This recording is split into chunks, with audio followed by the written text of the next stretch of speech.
Alright, this video is for us that live in the cold climate. Winter's approaching here fast, and I got done using my pressure washer today, so I figure I'm going to go over a few of the things that I do to get it ready for winter. Whenever you invest money in something like this, you want to protect your investment. So by doing just a few things now in the fall, it can save your pressure washer through a whole winter. First thing that I try to do is, some people might overlook this, but when you're done using it, make sure to blow all the water out of your hose before you roll it up and store it for the winter. You put this together and water gets in here and freezes. It wouldn't take a whole lot of water. I connect mine like this when I store it, so that's when you probably run into the biggest fear of that happening, for the fact that there's nowhere for the water to escape. But it's always a good idea to either use an air compressor or something to just blow all the water out of your hose before you store it. Next thing we're going to do is store the fuel system. I only run non-ethanol fuel in this. There's a couple of stations around me that I'm able to buy non-ethanol. Even with a lot of the blends in the gas at regular pumps, even 10% ethanol, you would not believe storing something with even 10% ethanol. Ethanol pulls moisture out of the air. So there's been other times I've stored equipment, and come spring, I've probably drained 8 to 10 ounces of water through the carburetor, through the bowl, taking it off, just from water that's accumulated because of the ethanol. So it's always a good practice. If you don't want to run non-ethanol all year, you could just run it empty and in the last tank fill it up with non-ethanol and then put you a stabilizer. You can use any stabilizer you want. There's different brands out there. I've always had pretty good luck with the Stable. It only takes for this pressure washer maybe half an ounce. 1 ounce treats 2.5 gallons, so half an ounce is enough. What I did with this is I filled it up, I added my Stable, and then I ran it for a while today when I was cleaning my mower deck. And just run the pressure washer 5 to 10 minutes to make sure that gets into the carburetor and your whole fuel system. Some people will try to shut the fuel line off and run it till the carburetor goes empty. I don't suggest doing that. You're never going to get all the fuel and debris out of your bowl and your carburetor, and the chances of it gumming up and giving you problems are more likely by doing that. I've stored, anyone that's watching my other videos, I have a lot of old garden tractors, and I store these things every winter, and I've been doing it for a long time. Some of them even stored 3 years, and doing it with the trick that I just told you, a little Stable. I just run them and I shut the fuel line off, but I leave the carburetor full, and I haven't had no issues storing any of my stuff for long periods of time by doing that. Now to the pump.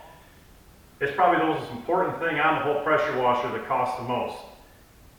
You can buy this. It's just a pump saver. Nice thing with these is I'll show you the bottle.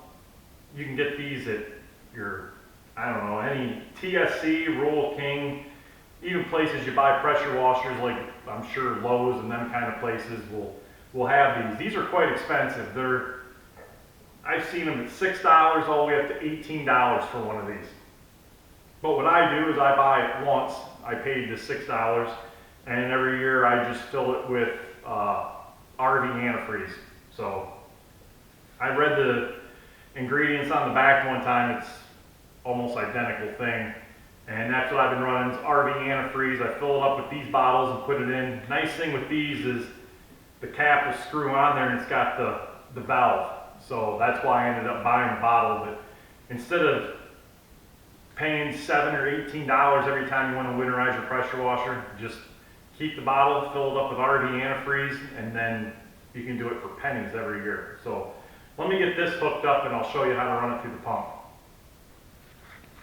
Alright, what you'll do is attach the antifreeze bottle to where your hose would come in. When you get it attached, you open up the valve, and then you gently squeeze on this as you pull the pull rope. And this is going to create a mess, and all you're trying to do is feed that into your pump to where it exits out.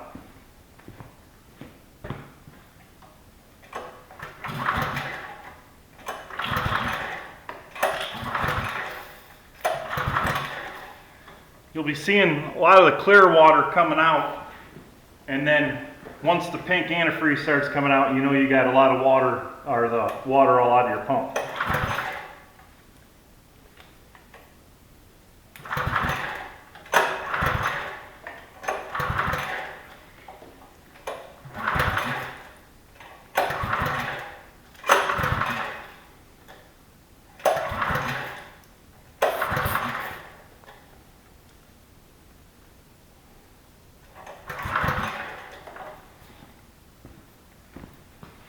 Now that I got all the antifreeze ran through the pump, I should be good for winter.